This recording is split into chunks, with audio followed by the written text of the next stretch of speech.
Hello, this is Dr.Shubhra Verma from Government College Gudhiyari, Raipur CG.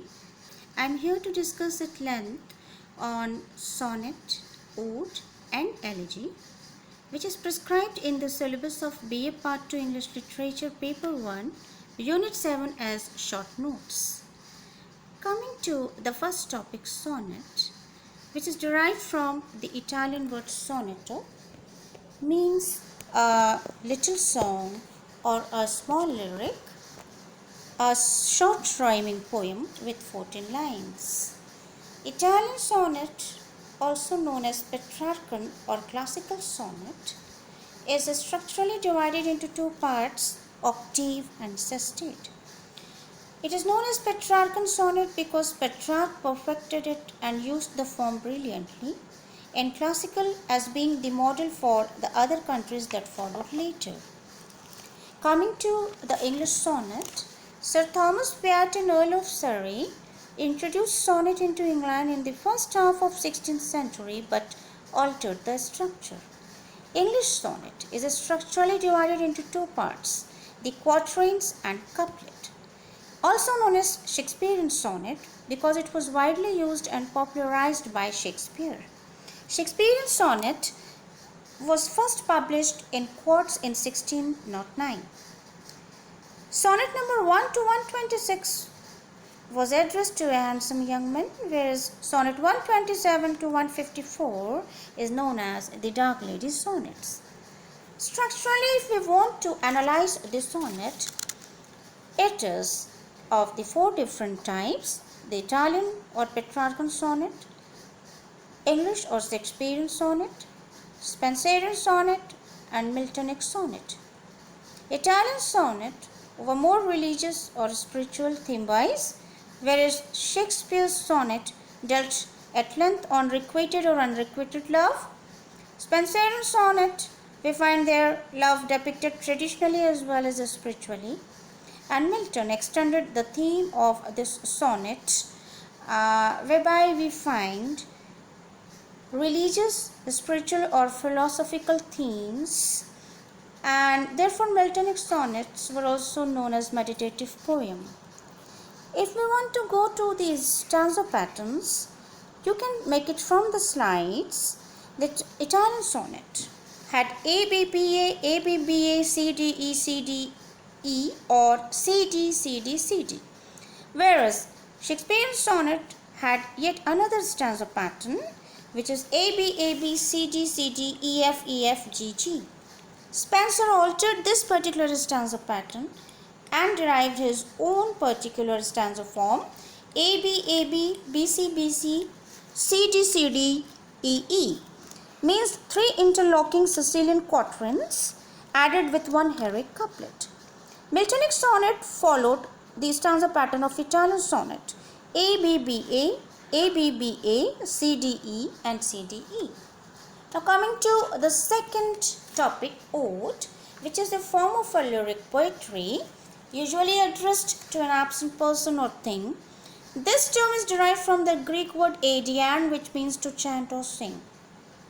It is a highly subjective poem externalizing the internal feeling or emotion of the poet. As a genre, it came down from the classical Greek poet. This classical ode may be categorized as Pindaric ode or Horatian ode. Pindaric ode is also called the choral ode, which was sung by chorus in drama and is formal and passionate, whereas Horatian ode is also known as personal ode, which was informal and sober. So the general ode is one which is sung by the poet in praise of god, person or thing. Pindaric ode was named after the great Greek poet Pindar, whereas Horatian ode was named after the Greek Latin poet Horace. Coming to the English odes, it was developed in the 17th century. The first known written ode in English were Epithalamium and Prothalamium by Spenser. In 17th century, the most important original ode in English were by Abraham Cowley. He imitated Pindaric meter, which was mastered by Thomas Gray in the 18th century. Two two great odes by Thomas Gray, The Progress of Poesy and The Bard, stands as the best example of the Pindaric ode. In 1800, Wordsworth revived Cowley's Pindaric form in his Intimation of Immortality ode. The greatest ode of the 19th century were composed by Keats and Shelley. Ode to the West Wind by Shelley, Ode to Autumn by Keats stands as the best example of regular odes, whereas Ode on a Grecian by Keats is an irregular ode. These odes were highly emotional and personal, reserved by the romantic poets to express their sentiments in a dignified and sincere manner. Coming to the third and the last kind of poetry to discuss here is elegy, a poem of lamentation or any reflective lyric on the broader theme of human mortality. Having two Greek connotations, elegy meant elegia, which means lament, or elegus, a song of bereavement sung along with a flute. An elegy generally combines three stages of the loss: grief, praise of the dead one, and consolation. In ancient Greece, elegy was any poem written in elegiac couplets covering wide range of themes. Some classical elegies were lament, whereas few others were love poems. Elegy can be divided into two forms: personal elegy or impersonal elegy. Personal elegy is the one where poet laments the death of some close friend or intimate, whereas in the case of impersonal elegy, the poet grieves over human destiny, some aspects of contemporary life and literature, philosophy of life and death. In its Greek and Latin form, elegies were judged by its form, not by its subject matter. Whereas in modern usage, it is the theme that matters, not the meter. The modern meaning of elegy started to be applied during the Renaissance.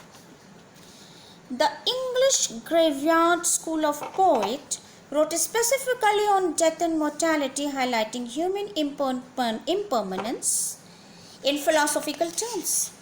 Thomas Gray, an elegy written in a country churchyard, pays tribute to the generation of humble and unknown villagers buried in a church cemetery. Coleridge aptly defines elegy as the form of poetry natural to the reflective mind. The third category of the elegy is the pastoral elegy. Pastoral elegy. The term derived from the Latin word pastor means shepherd. A common pastoral poetic genre is a clogue, a dialogue between two shepherds. So, pastoral elegy is an important subgroup of the pastoral eclogue. In pastoral elegy, we see the poet as an idealized shepherd in an idealized pastoral background. This form arose among the Sicilian Greeks and was perfected later by the Latin poet Virgil. Spenser's Shepherd Calendar initiated pastoral elegy in England. Discussing at length about the features of pastoral elegy. First feature is invocation of the muse. Second, expression of the shepherd poet's grief. Third, praise of the dead shepherd. 4. Invective against death. 5. Effect of the death on nature. 6. Expression of a personified nature's grief. 7. Poet's acceptance of the inevitability of death. And 8. Hope or consolation. Few examples of pastoral elegies: Matthew Arnold's Tharsis, Shelley's Adonais, and Milton's Lycidas. Thank you.